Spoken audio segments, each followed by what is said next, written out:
The following program is rated PG and may contain scenes of violence, nudity, coarse language, and mature subject matter. Viewer discretion is advised.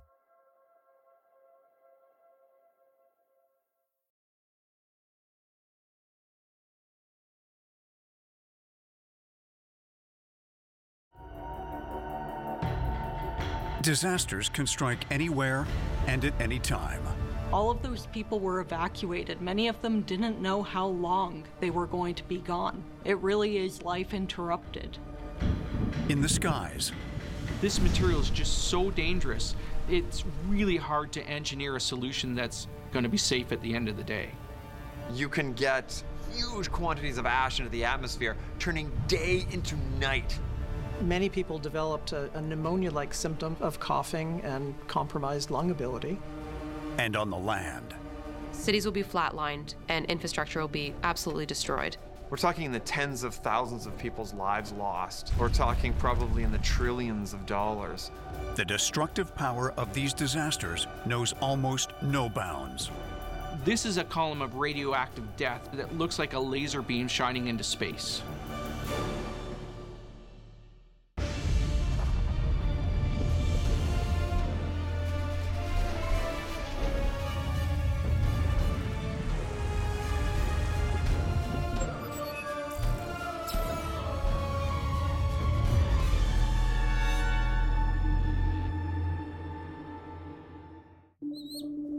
Humanity dreamed of flight for thousands of years. The idea of flight can be found in myths and legends from ancient civilizations such as Greece, China, and Persia. When humanity was first able to fly in the form of manned flight in the 20th century, it represented a major milestone in human history. It demonstrated that humans could achieve what was once considered impossible and open up new possible ties for exploration, transportation, and commerce. And in the 1930s, the most desired way to fly was aboard the German airship, the Hindenburg. On May 3, 1937, the Hindenburg set off for the United States from Germany. The airship was named after famed German Field Marshal and President Paul von Hindenburg. The airship was a symbol of Nazi Germany and a luxurious way to travel across the Atlantic.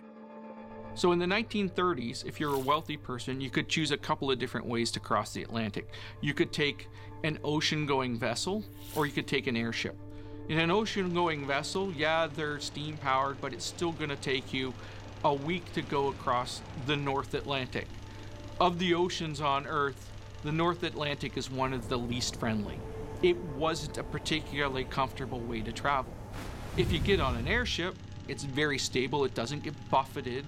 It travels at a very steady speed. It's a really elegant way to travel in the 1930s. The Hindenburg was 245 meters long. It was powered by 4 reversible 890 kilowatt Daimler-Benz diesel engines, which gave the airship a maximum speed of 135 kilometers per hour. It had a total weight of about 240 tons and used roughly 200,000 cubic meters of hydrogen gas to give it lift. The airship was able to hold 61 crew and 36 passengers aboard. When you enter the Hindenburg, you ascend. Once inside, you're treated to a luxury experience. 2 levels on the Hindenburg, one of which holds dining facilities, gaming facilities, the smoking room, the sort of casino of the skies atmosphere. On the upper level, you have luxury accommodation. Airships like the Hindenburg were relatively new technology. The first airship was built by Frenchman Henri Giffard in 1852 and featured a simple 3-horsepower steam engine that would in turn spin a large propeller, giving the airship a speed of 10 kilometers per hour. After decades of refinement, the first true Zeppelin would fly in the late 1800s and would get its name from German Count Ferdinand von Zeppelin, who pioneered the use of airships to ferry passengers. Eventually, a transatlantic service to America was made possible with the Graf Zeppelin. The Graf Zeppelin was a pretty amazing airship. It went into service in 1928 and remained in service for 9 years. During those 9 years, it made approximately 600 crossings of the Atlantic for more than 1.7 million kilometers of travel. The Hindenburg was the latest class of German airships. It had crossed the Atlantic 9 times before its May voyage. On this trip, the Hindenburg was set off for the English Channel and then to the open sea, crossing the Atlantic. Unfortunately, strong headwinds delayed the ship's passage by nearly a full day. But the ship finally reached Boston on May 6th and soon headed towards New York City, where by 3 p.m. the same day it was floating near the Manhattan skyline. Leaving New York City, the Hindenburg continued south towards Lakehurst, New Jersey, planning to land at the Naval Air Base.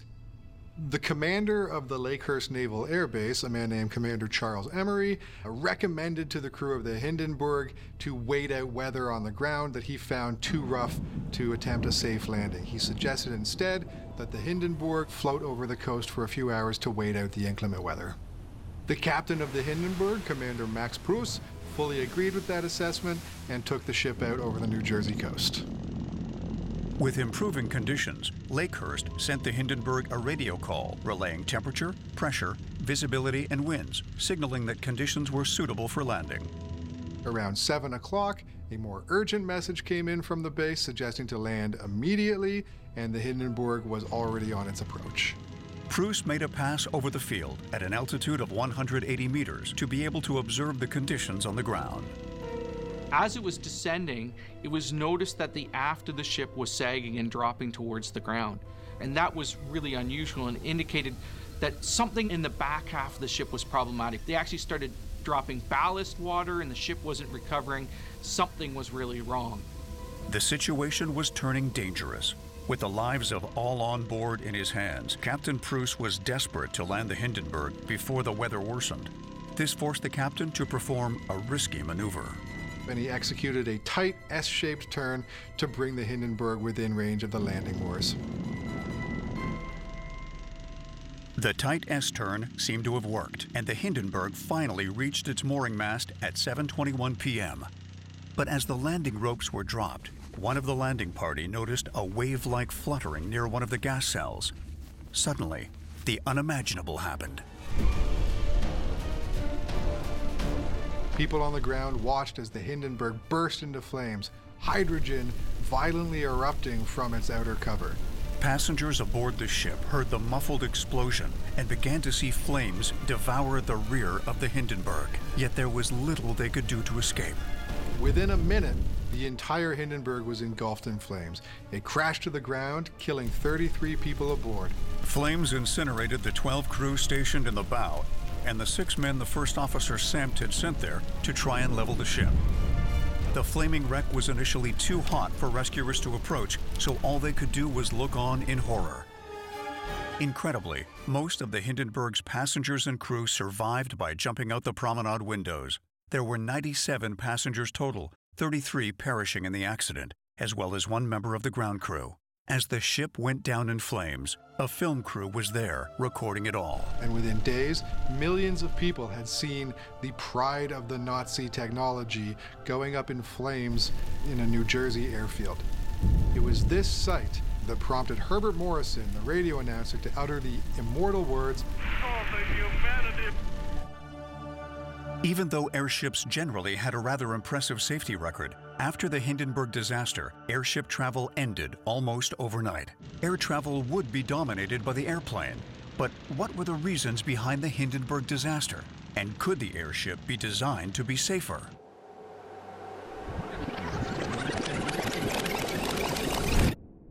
Von Zeppelin got the idea that he could use a lighter-than-air gas in a ship to make it buoyant. On Earth, we really only have 2 elements at our disposal that are significantly lighter than air. Hydrogen's one of the most common elements on the face of the planet. Von Zeppelin recognized that hydrogen was plentiful, it was lighter than air, and we could use it in these airships. One of the problems with hydrogen is it's highly combustible and explosive. But there was another gas that was nearly as light as hydrogen, but was completely stable. That gas? Helium. Helium's an interesting atom in that it's non-reactive. It's really ideal for making airships. But the problem is it's a non-renewable resource. It doesn't exist in significant concentrations in the air. Gas wells are the main source of helium, so the US had a source of helium. It was really the center of oil production worldwide. And the US, knowing how critical that was for science and research, weren't exporting this to Europe to use in airships. So while the Hindenburg was planned to be lifted by helium, they were really left with no choice but to use hydrogen.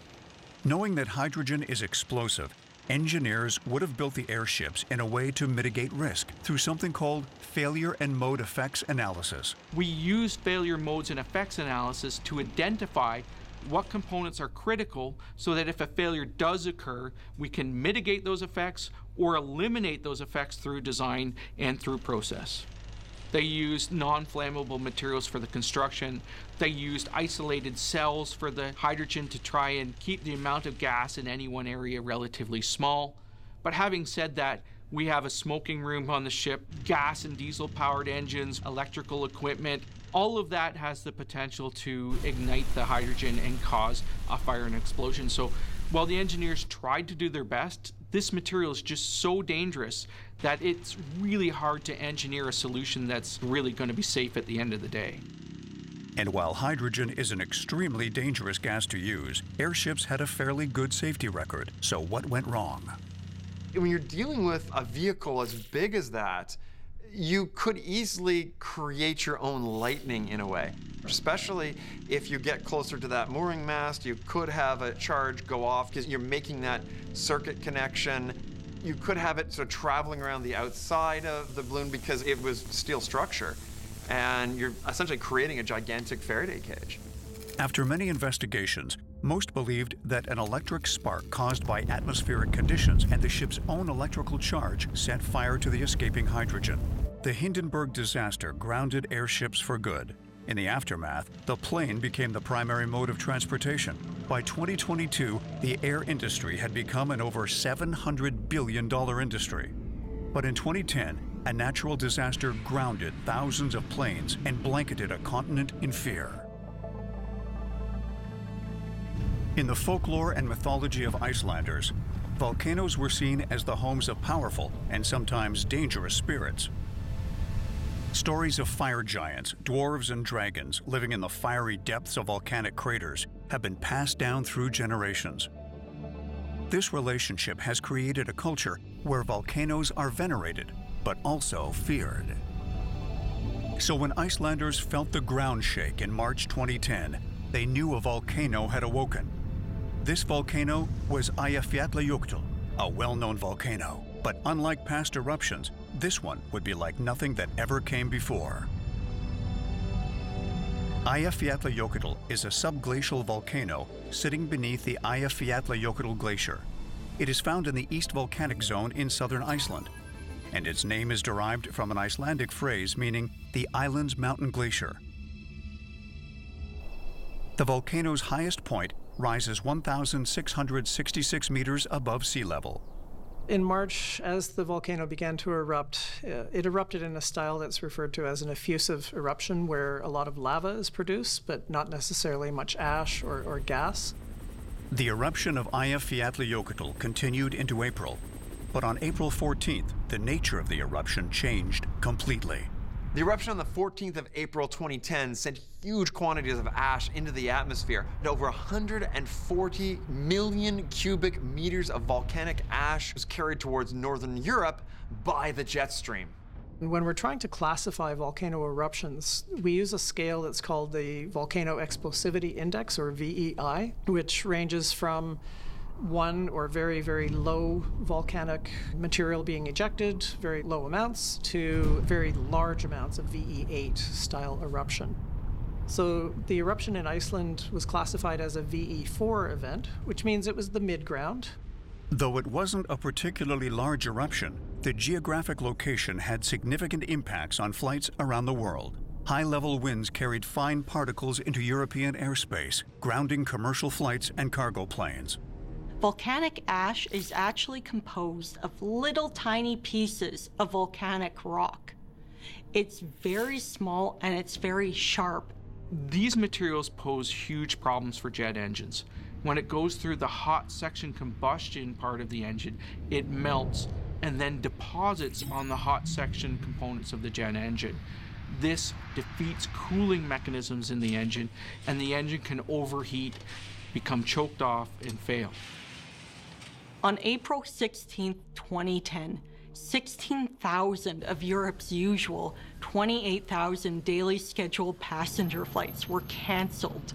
And on the following day, 16,000 of the usual 22,000 flights were canceled. By the 21st of April, an estimated 95,000 flights had been canceled.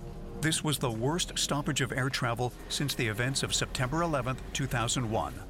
As the ash clouds moved with the weather system, there were airspace closures in the UK, Scotland, Ireland, Spain, Portugal, northern Italy, Austria, and southern Germany. By late May, ash was spotted near St. John's, Newfoundland, and Gaspé, Quebec, grounding some planes in eastern Canada. With all these closures, roughly 10 million passengers were without flights. Air travel is so important to our modern civilization. The impacts of the eruption were substantial in impacting not just the airline industry, of course, but also all of the businesses and organizations that require both the movement of people and goods across the ocean to facilitate their business and economic activity. Figures are that the airline industry was losing about 150 million a day. The International Air Transport Association stated that the total loss for the airline industry was around $1.7 billion US. The 2010 Eyjafjallajökull eruption is a strange disaster, as thankfully no one died as a direct cause of it. But it completely crippled Europe's air industry and showed how fragile our systems can be. Over 10 years later, many questions still remain, like how a relatively low-level eruption could cause so much havoc.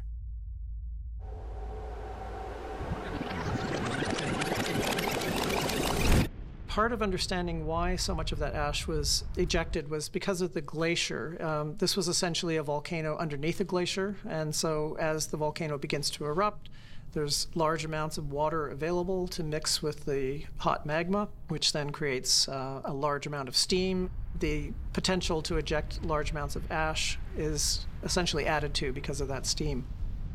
Iceland is known as the land of fire and ice, and the reason for this is its northern location and its placement above volcanic rift zones. Iceland is at the point where two plates meet, and those plates are spreading apart from each other, so it's called a rift zone. And this allows magma to emerge through the rift and create volcanoes. Iceland is also widely considered to be under a mantle plume, a hot zone in which there is increasing melting rock in the Earth's mantle. Such hotspots can cause enhanced volcanic activity. In the last 11 centuries, they've experienced about 200 volcanic events, and that means they're seeing about 20 to 25 events taking place every 100 years.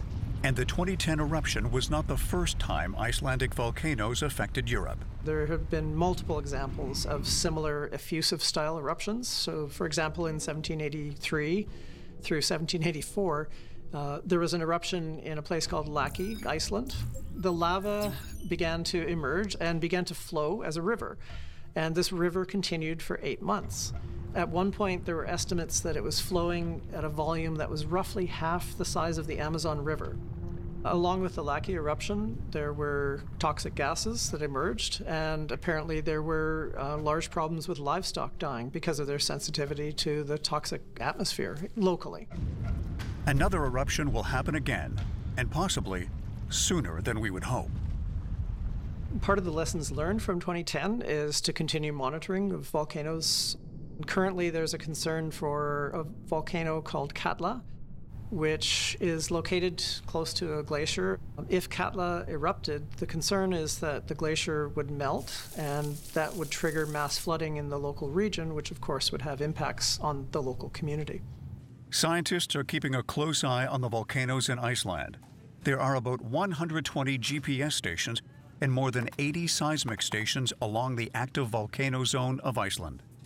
Some of the scientific experts of the world in monitoring volcanoes are Icelandic, and they are on the top of their game. Those volcanic monitoring stations are monitoring everything from seismic activity to volcanic gas to ground deformation. There are all sorts of ways that volcanoes can be monitored. Scientists continue to monitor the Icelandic volcanoes in hopes of mitigating the potential disasters to come. But while science has the power to save lives, it can also unleash unprecedented, destructive forces. April 25, 1986, the Chernobyl power plant, located about 3 kilometers from Pripyat, a small town in northern Ukraine, which was part of the USSR. Just before midnight, the engineer-mechanic Alexander Lukashenko clocked in for his night shift. That night, Alexander and his co-workers conduct a safety shutdown test of the power plant. In Chernobyl, we're using uranium as the fuel. And when uranium undergoes fission, it breaks into 2 atoms and a little bit of mass is lost. That mass is released as energy. When a uranium atom undergoes fission, it releases a neutron. And when those neutrons are released, they have the potential to impact other uranium atoms, and we get a chain reaction that increases the rate of energy production. But we need to control that. So what they were trying to do on the night of the incident at Chernobyl was reduce the power output to really low levels, but that they were still generating enough electricity to power the pumps that cool the reactor. So it was a risky process, because if the pumps didn't work, then we could overheat the water, and once we evaporate the water from around the core, we have the potential to have an explosion or have the core itself melt. They had tested this theory before, first in 1982, then in 1984, and again in 1985. All the tests failed. Mounting political pressure created a condition where it was expected that a test would be conducted and conducted successfully. This pressure, met with unrealistic expectations and an inability to deliver, backed operators into a corner such that they felt the need to conduct a test for which they were not ready to execute on. At 28 minutes past midnight on April 26th, they began their test. As they prepare for the shutoff, the power drops too fast. They try to increase power, but something is wrong. To try and resolve this issue, they turn to the boron carbide control rods. When we put boron carbide into a nuclear reactor, it absorbs the neutrons, and then the neutrons aren't available to cause more fission with the other uranium atoms. They were trying to reduce the reactor to a really low output. In order to do that, they put the control rods into the reactor, and the reaction slowed down, but it slowed down too much. They started taking the rods out of the reactor, but the reactor didn't respond, and they kept taking rods out of the reactor, and in fact took 200 of 206 control rods out of the reactor. Nothing happened instantaneously. It didn't increase in power. Something unusual was going on. Despite the issues with power, they continue the test at around 1:05 a.m. The power stabilized, although the reactor is running well below what the shift supervisor Anatoly Dyatlov thinks is ideal. The sequence of activities do not unfold as expected. Where the operators expect to see a drop in power, they suddenly see an increase. This creates an alarming reaction from the operators, and an attempt is made to cut power by hitting the AZ-5 switch. In that moment, 200 rods and their caps, each weighing 350 kilograms, slammed into the reactor. But instead of killing the reaction, the power spiked. The reactor output's so high that the water inside the reactor starts to boil. As water boils, it produces steam. Well, this steam is contained within the reactor pressure vessel. It can't relieve the steam pressure, and it pressurizes the whole reactor to the extent that the 10,000-ton lid of the reactor vessel is blown off. Fires raged and the core was exposed. A green beam of deadly gamma rays and neutrons shot up into the sky. The people of the nearby town of Pripyat stepped outside and looked on in awe, not knowing how much danger they were in. Back inside the plant, Lukashenko was desperately trying to pull his co-workers out of the fiery wreckage. Dyatlov sent 3 men to manually lower the control rods, but when they met Lukashenko, he told them there was no reactor left. Disbelieving him, the 4 of them went in to investigate. When the 4 men reached the reactor core, the readings on their radiation meters flew off the needle. Of the 4 men who went in, only Yevchenko survived. The fire continued to burn despite the best efforts of fire services. Meanwhile, Valery Legasov and Boris Sherbina were on their way to address the dire situation. In a technical disaster, there are two elements that you have to manage. The actual technical failure itself, which in this case was the responsibility of Legasov. Resolving the core of the problem requires resources and materials and all kinds of goods and support activities to execute. And this is where the support function and the crisis management piece come in the form of Sherbinoff, who is playing the role of that facilitator and coordinator of these peripheral activities. The day after the initial explosion, Legasov and Sherbina were at Chernobyl, but they had to act quickly. The lives of hundreds of thousands were on the line. Because of the intensity of the reaction and how much radioactivity was spewing at the time of the crisis, all measures were on the table of how to resolve this. One of the measures that was taken and actually effectively applied to contain the radioactivity was dropping via helicopter sand and boron onto the reactor core to contain the radioactivity. At the same time, Sherbina calls in the army to aid the complete and total evacuation of the town of Pripyat. Over 110,000 people were evacuated. When the reactor went up, you didn't have a lot of time between when that material got into the prevailing winds and when it landed on the town very close to the reactor. The air isn't radioactive, but the dust in the air is. The Röntgen is a unit of measurement for the exposure of X-rays and gamma rays. Radioactivity levels in the town had reached between 180 and 300 milliröntgens. 50 milliröntgens or more per year can be dangerous. 400 milliröntgens per year can result in death. There were nearly 600 milliröntgens near the plant. Meanwhile, the international community was soon aware of the disaster at Chernobyl. Radiation was detected in Sweden, and American satellites captured images of the destroyed power plant. The disaster at Chernobyl became the top story everywhere on the planet. The first instinct of the government at the time was to try to keep it under wraps. When you've got your stories coming out, Chernobyl's on fire, and this is the way the winds are blowing, then panic starts hitting in because it keys into some of the fears that were generated in children growing up during the Cold War.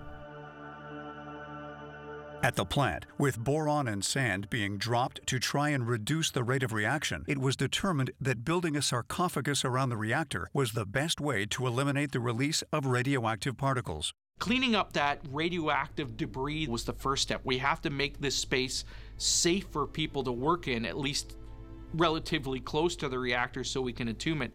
At first, they tried to use robots to remove the 100,000 tons of material, but that was ineffective. 5,000 volunteers using protective gear and limited work windows removed the material over weeks of work. Finally, on May 20th, 1986, the concrete sarcophagus was built over the reactor, a process that took 206 days. As a result of the Chernobyl disaster, officials state that around 4,000 people died from cancer due to radiation poisoning, but many more survived. The full health effects of the disaster are still unknown. The Chernobyl disaster forever changed the world and our relationship to nuclear power. What lessons did we learn from this disaster, and how can we prevent it from happening again?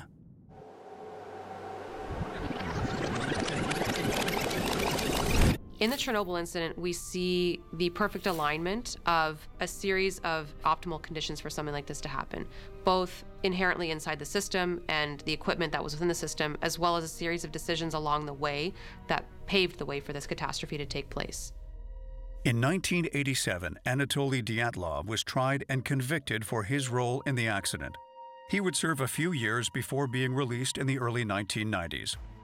1 year after the incident, Legasov was dying of radiation poisoning and released damning tapes. He stated that the Soviet Union was ultimately to blame, as too many corners had been cut when building the plant. He said, "When you can't hold the state accountable, then the state is broken." The human element was an important aspect of what went wrong, but there were technical failures that contributed to the disaster as well. First, we need to understand the basics of how the RBMK reactor worked. Nuclear fission produces a lot of heat energy. And within and around the reactor, we have water. And that water gets heated up and turns to steam. And then we use that steam to turn a turbine, which in turn turns an electrical generator. So we're taking that nuclear energy and turning it into electricity. During the tests that led to the Chernobyl disaster, one of the big mistakes they made was slowing the reaction down. This caused a buildup of xenon. Xenon's a non-reactive gas, but it has the interesting property of being able to absorb a huge amount of neutrons. So when they shut the reactor down, it really shuts down. All of a sudden we have the xenon essentially turning the reactor off. The staff at the reactor start removing the fuel rods to try and increase the reaction rate. But the xenon prevents that from occurring. It's absorbing all of those neutrons and preventing the larger scale nuclear reaction from happening. But the xenon's a gas and it's easily whisked away. So as they remove all of those fuel rods, we start to get heat building up in the reactor again. We start to get boiling, and then the xenon is whisked away with the boiling water and steam. With the xenon no longer in the reactor and the control rods no longer in the reactor, we have the potential for an extremely high nuclear reaction rate. So much so that the staff, they hit the AZ5 button and the control rods drop into the reactor. Well, the control rods, it turns out, are tipped with graphite. And graphite has the opposite effect of the xenon and the boron in the control rods, in that it enhances the nuclear reaction. As the rods drop in, they actually jam about a third of the way into the reactor. And when they jam there, that graphite tip on the rods is in the middle of the reactor. It's enhancing that reaction. We get a massive amount of water boiling from this out of control nuclear reaction. We produce all of that steam and blow the lid off the nuclear reactor. After the event at Chernobyl, the graphite tips were removed from the rods in the remaining RBMK reactors to prevent the possibility of this happening again. In the months that followed the disaster, an exclusion zone was formed, covering an area of around 2,600 square kilometers of Ukraine. The lack of humans in the exclusion zone in the Chernobyl area has been very beneficial for wildlife. Humans normally are detrimental to wildlife by either hunting them or destroying their habitat. Without this happening, the wildlife has recovered, and there's extremely high levels of biodiversity in the Chernobyl exclusion zone now. Nuclear power has come a long way since Chernobyl. There have been significant changes in safety systems since that point in time. In addition, it's important to acknowledge that there is a human component as well. A lot of steps have been taken to attempt to avoid another disaster to the scale of Chernobyl. There are now organizations responsible for overseeing nuclear facilities and ensuring that they do adhere to very strict safety procedures and standards. The Chernobyl disaster was created by a number of worst-case factors coming together at once, a calamitous series of events that show how fragile our world is. Unfortunately, history is full of such tragic events. In the 19th century, the United States of America was an expanding land, much to the detriment of the indigenous peoples. Genocide was committed against Native people under the presidency of Andrew Jackson, and federal land grants were given to European immigrants who promised to farm the rich soils of the Great Plains. The Great Plains region of the Midwestern United States was seen as a land of great promise and potential. The area had a relatively mild climate and fertile soil, making it suitable for agriculture. During the late 19th and early 20th centuries, homesteaders, encouraged by government policies, moved into the Great Plains to farm and raise families.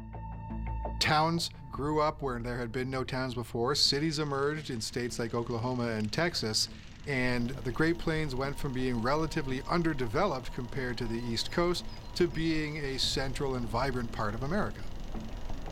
The boom years of the 1920s saw high crop prices and increased settlement in the region.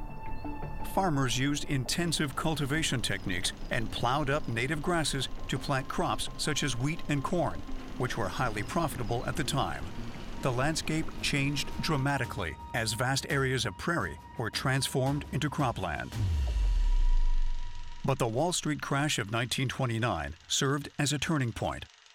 The Great Depression drastically changed everyday life for many Americans, particularly those families who had emigrated to the Great Plains merely 2 generations before. What had been a place of prosperity and plenty suddenly was compounded by drought, poor crop yields, and increasing poverty with little financial relief available from the state. By 1931, the Southwest and parts of the Midwest experienced severe droughts. And with the droughts came the dust storms. These dust storms affected over 40 million square kilometers of farmland. This stretched across several states, including Kansas, Oklahoma, and Texas, as well as parts of Colorado, New Mexico, and Nebraska. By 1934, over 140,000 square kilometers of land previously used for farming had been rendered useless, and an additional 500,000 square kilometers was losing its topsoil. That's part of the United States that we call Tornado Alley. Tornado Alley is well known for its thunderstorms. When you get some of these very large complexes of thunderstorms, what we call mesoscale convective systems, or MCSs, these can be hundreds of kilometers in length, and they can be pushing winds of 120, 130 kilometers an hour. Well, now you take that storm, put it across easily moved soil, and you are asking for serious problems. In May 1934, a particularly powerful dust storm rampaged across South Dakota, and the powder carried over 1,000 kilometers east before depositing over 5,000 tons of dust in Chicago. 2 days later, the same storm sent the red dust across East Coast cities such as New York, Washington, D.C., and Boston. But the worst dust storm of all would be dubbed Black Sunday. As the dark wall of dust approached, the sun disappeared, with day becoming night. Some estimates believe that nearly 3 million tons of topsoil gathered in the air above the Oklahoma Panhandle. The high winds kicked up the topsoil east. It coated several states, including Oklahoma and Texas. The Dust Bowl not only ravaged the land, but also the people of the region. One of the ways that we can gauge the severity of the Dust Bowl in this region is through a human health condition that was known as dust pneumonia. Essentially, it's from breathing in dust on a regular basis, and that's not good for the human body. Beyond those facing severe medical conditions due to the dust, millions more suffered the consequences in other aspects of life. School closures were commonplace, and people had difficult times getting to and from work, if they had work at all. Between the Great Depression, droughts, and the dust, the economies of many of the Plain states were absolutely devastated. These were agricultural states, and their primary way to provide for their families was gone. By 1936, we estimate that the Dust Bowl caused $25 million in 1936 terms per day of damage to crops of the Great Plains. For the farmers attempting to grow those crops, this significant financial damage further exacerbated their experience of the Great Depression. Tens of thousands of family farms were destroyed, crippling the economy of entire states. Many were left with no choice but to leave the plains in search of a better life. What you've got in this situation is the people living in the Dust Bowl see no way to support themselves, their families. And in that situation, it's not just like you on your farm and your neighbors will help support you. It's hundreds of miles all around. So the only solution is to move to some place where you could support yourself, where there would be water, where you didn't have these problems. And in this case, they were headed west. But then if you're in California, if you're in these coastal states, you're seeing all these people come in. The entire economy inflation is going to go crazy as a result of this influx. And they're going to blame the people that are moving there, the Okies as they called them, as the ones who are causing it. The Great Dust Bowl left many wondering how such a fertile land of plenty was transformed into a hellscape of hot, dry dust.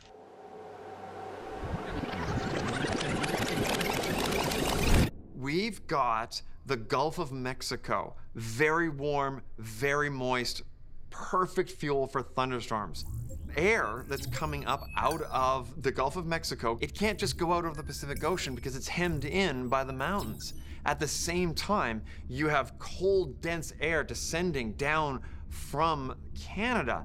When those two meet, the cold, dense air drives the warm, moist air up over top of it.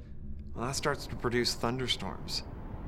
In the decades leading up to the Dust Bowl, this region had regular to higher levels of rain, which skewed the perspective on the long-term conditions of the area. This contributed to the influx of European immigrants that the United States attracted during the 19th century. Back in the 1930s, there wasn't the same kind of sophisticated understanding that I think most farmers nowadays have regarding the conditions that they need for growing.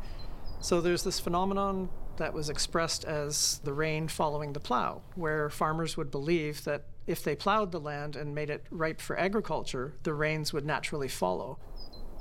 Settlers brought with them their types of agricultural practices and ignored the types of stewardship that Native Americans had been practicing there. And what this results in is the ecosystem that was in place to maintain that sort of nutrient-rich topsoil is now gone. By disturbing that ecosystem, they removed the stuff that was maintaining that nutrient cycling to make the topsoil nutrient-rich, and also the mechanisms that were going to keep that topsoil in place.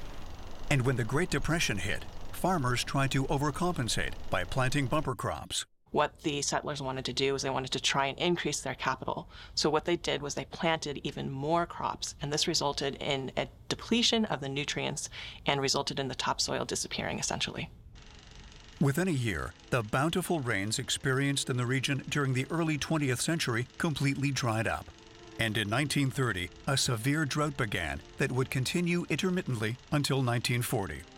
To fight the Dust Bowl, the federal government stepped in. A number of federal agencies were established between 1933 and 1935. This was done to help the poverty-stricken or displaced farmers. In 1935, President Franklin D. Roosevelt addressed the environmental degradation that allowed for the Dust Bowl in the first place with the Prairie States Forest Project. The Prairie States Forest Project program had local farmers plant trees. Not only do the roots help to anchor the soil to the ground better, but it also helps to kind of slow the erosion by blocking some of the wind. FDR also created the Soil Erosion Service in 1935. By 1940, the drought subsided, and in 1941, rainfall levels returned to near normal in most regions of the Great Plains. While the region was slow to recover, the Dust Bowl forever changed American society and is present in the art of the time. In the American imagination, we remember the Dust Bowl in the work of Woody Guthrie and his songs about the plight of the Okies, in the works of John Steinbeck, particularly The Grapes of Wrath, and in the photography of Dorothy Lang, whose moving series of portraits of immigrants came to embody the struggle of the Okies. Due to climate change, we could face a similar future. Whenever we have a disaster like the 1930s Dust Bowl, we hope to learn from that. What complicates that in a modern sense is climate change. Of course, we could head that off through different agricultural practices, irrigation, other supports that could be provided by government or by farmers themselves. But we still face the possibility of a future Dust Bowl. While another Dust Bowl could be on the horizon, there are other disasters that could be in America's near future. January 27, 1700 AD, Edo, Japan. Farmers were out in the fields working, and fishermen were tending to their nets. All seemed calm. Then, with no warning, a nearly 1,000-kilometer-long wave that stood nearly 8 meters tall crashed upon its shores. Japanese historians have looked at previous tsunamis as a way of preparing for future tsunamis, and one element that they initially were confused about was an event that happened in the 1700s. There are records of a tsunami happening in the 1700s, but no local earthquake, and so they really could not explain where that came from. So what had triggered this? The answer to this can actually be found not locally, but across the Pacific Ocean, closer to British Columbia, Canada. The indigenous people of the Pacific Coast have an oral tradition, going back thousands of years. In their oral tradition, they talk about events that, when you actually take the time to listen to them, as we all should be doing, what they're describing is an earthquake and a tsunami. In particular, the myth of the Thunderbird and the Great Whale, which speaks of a great battle that shakes the earth and tears trees from the ground and throws them into the water. What happened in Japan and to the peoples of the Pacific Northwest of North America was the same event. a massive earthquake unleashed by the Cascadia megathrust fault. Subduction zone earthquakes are the largest earthquakes that we experience on the planet. We saw that in 2004, just off the coast of Sumatra in Indonesia, producing a 9.1 earthquake. So we imagine that the next Cascadia subduction zone earthquake could be in the same kind of magnitude. By any accounts, it's likely to be a very massive earthquake. The Cascadia megathrust fault is due for another rupture, and this time it has the potential to destroy entire cities, putting millions of lives in danger.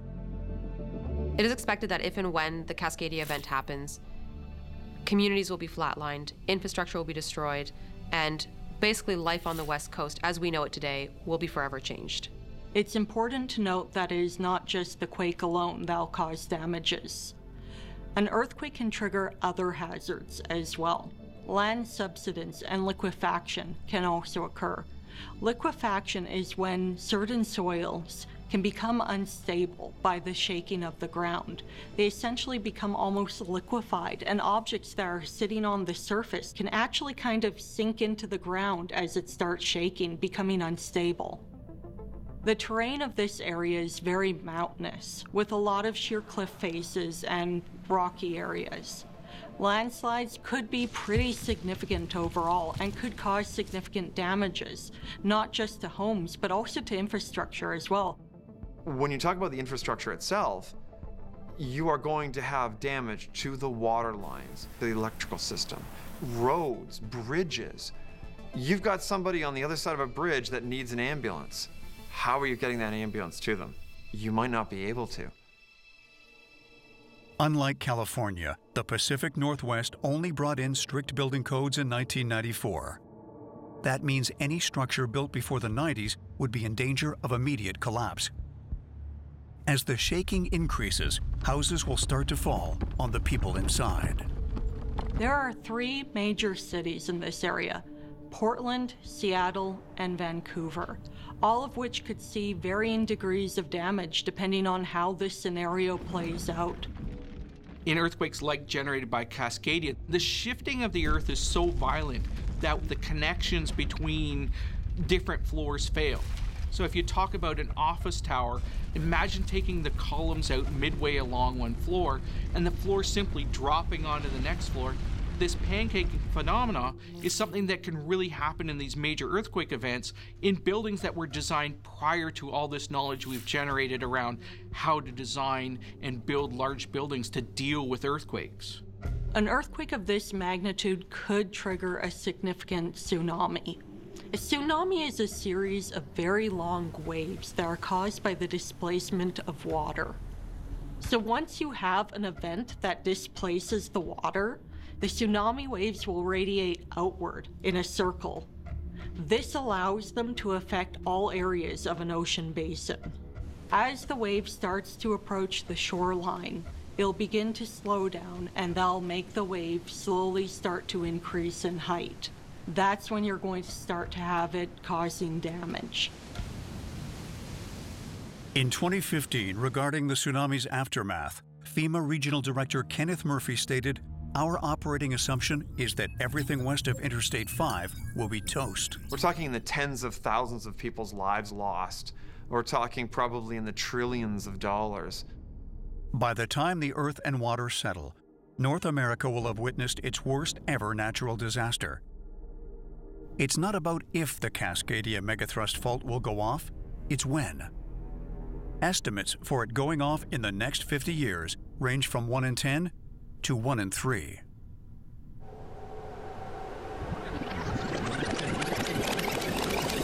There's different types of fault systems in existence. The San Andreas fault is one of the most commonly understood of the faults.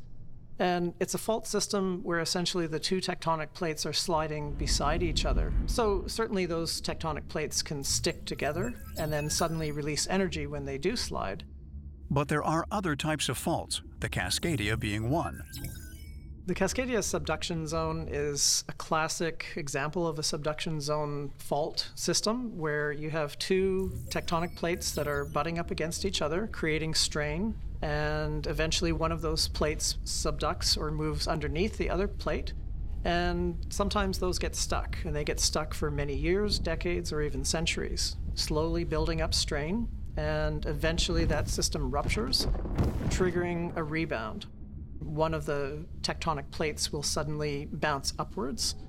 And because the Cascadia subduction zone is a subsea fault system, anytime you have a tectonic plate rebounding upwards, that's going to push the water column upwards and trigger a tsunami. The Cascadia subduction zone rarely goes off and was undetected until the 1980s. The Cascadia subduction zone has produced multiple megathrust earthquakes over its documented history. We've been able to document 41 in the last 10,000 years.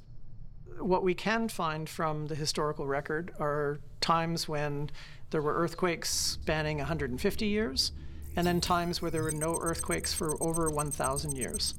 So there's huge variation in terms of the so-called schedule that earthquakes happen in the Cascadia subduction zone. As the clock ticks, officials in the Northwest have pushed for greater earthquake regulations. Portland is currently reviewing options to build new earthquake-resistant bridges, and new substructures are being put in place in current bridges. A lot of the disasters that I've seen come down to building codes. If your area doesn't have a strict, robust building code, you're going to have a lot of damage, and it's going to be that much more expensive to rebuild. The Pacific Northwest is currently in a race against some of Mother Nature's most destructive forces. Only time will tell if our scientists, engineers, and civic leaders will meet the challenges of the future. Throughout history, humanity has repeatedly demonstrated incredible resilience and determination. From the cleanup and recovery efforts in the aftermath of nuclear accidents like Chernobyl, to the hard-won lessons learned during the Dust Bowl, we have shown time and time again that we have the ability to come together and persevere in the face of adversity. But we must also keep in mind the challenges we may face in the future and strive to build a better, safer world for us and future generations.